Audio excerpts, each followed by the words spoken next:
Welcome to the hottest movie review on the internet today, the A-List Review.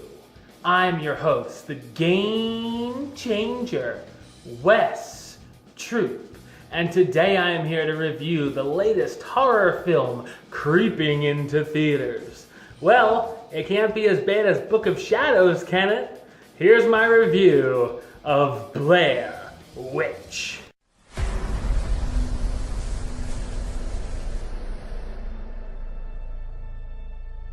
Taking place 20 years after the events in the Blair Witch Project, new footage hits the internet from the house where the film crew disappeared all those years ago.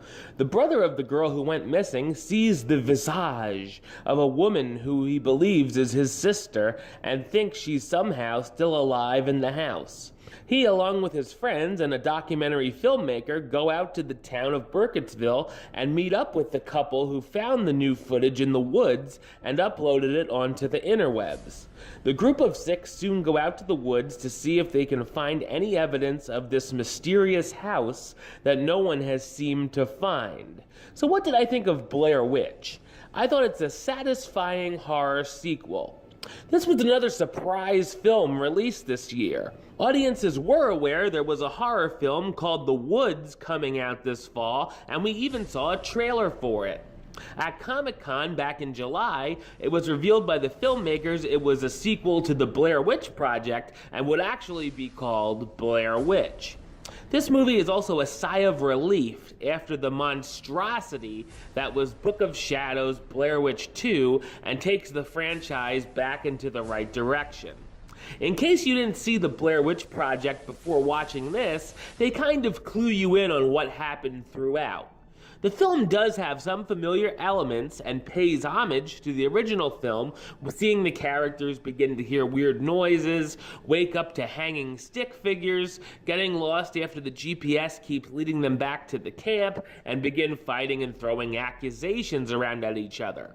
It does do a nice job, though, on expanding the idea and legend, and for those who complained about it the first go-around, there are a couple of quick, freaky shots of an entity, which I assume is the witch herself. It also messes with time and daylight as well. Obviously, there's also an update to the technology the characters have access to, as they bring along high-def cams that can attach to a tree and even a drone. The last half hour pulls out some serious suspense, and the great scene of watching one of the characters crawling through tight underground tunnels trying to survive made me feel a bit claustrophobic. The flying tents we see in the trailer was a nice touch as well. Blair Witch isn't without a few flaws, some of which were the overuse of jump scares. I felt they could have cut back on some of them, which were very unnecessary and only existed to try to startle viewers. I also had a problem with how fast-paced some of the action scenes were.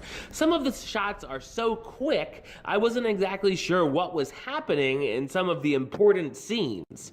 The cast stars James Allen McCune as James Donahue, the brother of the girl who went missing 20 years ago in the woods, who believes she's still alive and takes a party to go find her. Callie Hernandez as Lisa Arlington, the student documentary maker who goes along on the adventure for her new film.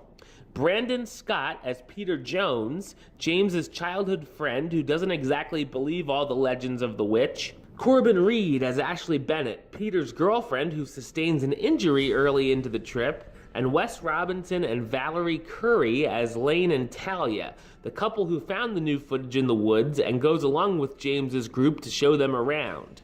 If you're a fan of the first film, I'd recommend taking another trip back into the woods with Blair Witch. I'm gonna give it the rating of do it. Alright, well that's the show. I'll be back with another review tomorrow where I look at Snowden, and possibly also this weekend I might be looking at Mr. Church. So come back and check those out. But until then, don't forget to subscribe right here on YouTube. youtube.com/westside515. You can like the show on Facebook, facebook.com/WestTrueBaylist. And of course you can follow me on the Twitter or the Instagram @WesAList. Until next time, Troop out.